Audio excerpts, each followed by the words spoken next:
Hi kids! So today I'm gonna give myself a layered haircut at home and also style my bangs a bit while I go on a rant about my narcissistic ex and how I survived him and lived to tell the tale.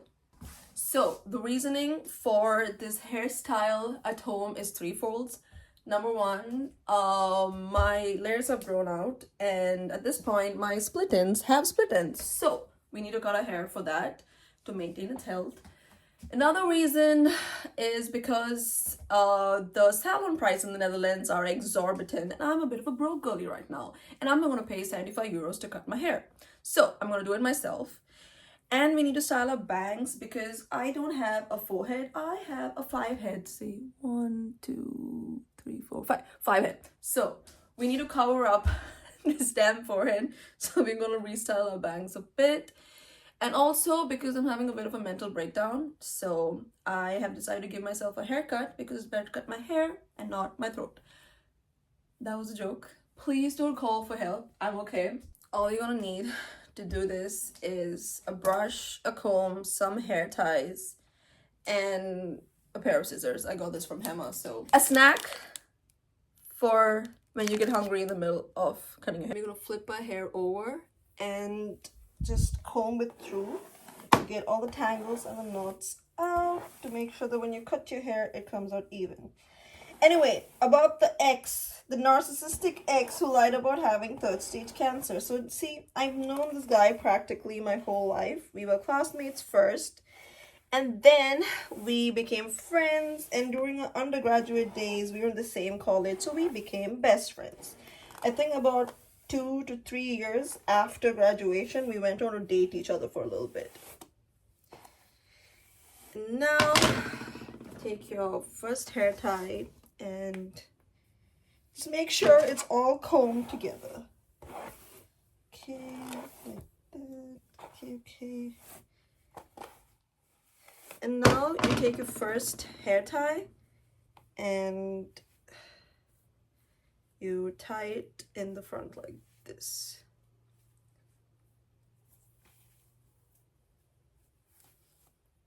Make sure you tie it really well so there isn't any hair out of place because you don't want that. Okay, it's done. Let's tighten it. This is essentially what it should look like. So now you can just readjust it to where you need it to be, and if you want to drag it down a bit, that's fine too. I'm gonna keep it at this length. Don't make the rookie mistake of cutting it exactly at the length you want it to be, because you need to always leave space for readjustments. So just push it a little lower than your intended length before you cut it off. Okay, here goes nothing. You know, I've cut my hair a million times, but every time I have to redo it, I get really panicky. You know, these are signs of a narcissistic abuse. It's not. I'm just saying shit at this point. Don't believe everything you hear on the internet. Okay, let's do this. Let's cut it like that. Okay, wish me luck, you guys.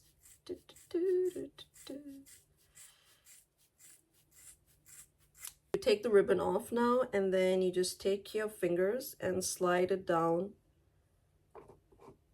like wherever you need to, and then just try to readjust the parts that don't look like they're evened out. So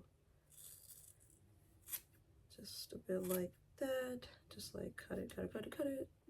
Okay, time for the big reveal. Fingers crossed. Let's open this up and just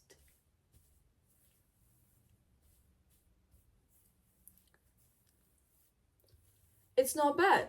It's not bad at all. Okay, so back to the story about the narcissistic ex.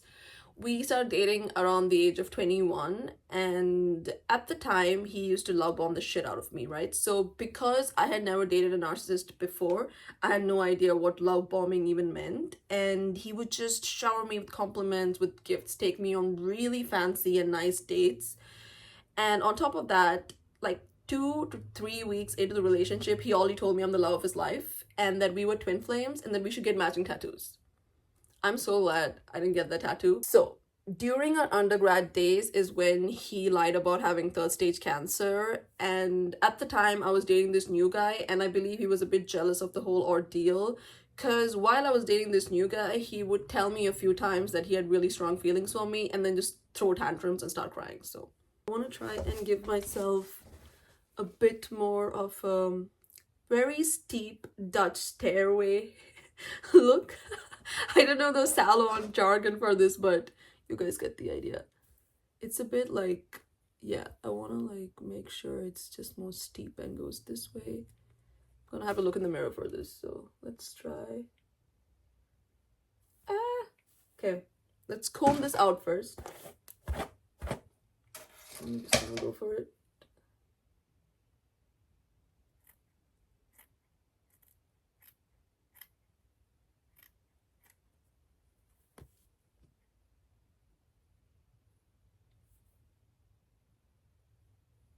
How do people do this?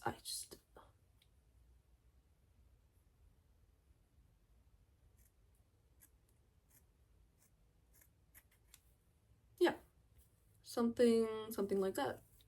Not bad. Not for the other side. So now, how did I find out about his big fat lie about having third stage cancer? One day when I was dating him, I think I was at his place, and me and his sister, we were just kind of sitting down and having a chat, and this fool had lied to me about yet another thing. He had told me that he had gone to an international school, and something about the whole timeline about that didn't quite add up in my head. So I just decided to ask his sister at the time that, hey, did your brother go to an international school? And I shit you not, this girl had the most perplexed look on her face, and she was like, the fuck? No, he didn't. And me being me, I decided to just confront him about it then and there. I go to this guy and I'm just like, hey, did you lie about going to an international school to me? And I shit you not, he looks me straight in the eyes and goes, right now I'm playing my video games, so I'm gonna get back to you about this a bit later. Thing about me is I'm a bit of a people pleaser, so I was just like, okay babe, you take your time. Now when I look back, I realize he asked for that time so that he could come up with more lies to cover up the initial lie. At this point, we are sat in his car, and he admits to lying about having gone to an international school, and one by one all of his lies are coming out, and for some reason my gut went, hey, ask him if he lied about having third stage cancer. And so I did, and this fool, he turns around and he goes like, the reason I lied to you about having third stage cancer is because when you started dating this new guy during undergrad, you stopped giving me time and attention, and I deserved your time and attention. And so this was the only reasonable way for me to get your time and attention, by lying about third stage cancer. Honestly, the audacity of this person, men and the audacity, it boggles my mind that you would feel the need to lie to somebody about having third stage cancer for whatever reason. Okay, where is my scissors? Okay, it's right here. We're gonna restyle the bangs a bit. I had just cut these bangs like about a month ago, so we don't wanna like really cut it. We're just gonna try to restyle it a bit so it's shorter and it can come on my face without blinding me, and it can come on my forehead too. So I'm just gonna do it like this. These scissors suck, but it's fine. Let's just go like this. This is how I've always cut my bangs. I don't really measure it, I just kind of go for it. And because I've done it so many times, I'm not as freaked out as when I tried with the layer cut, but just a bit more over here, just trying to take out the long ones. Okay. And oh my god, I hope I don't poke my eyes at this point. Just gonna go for it. Now, comb everything.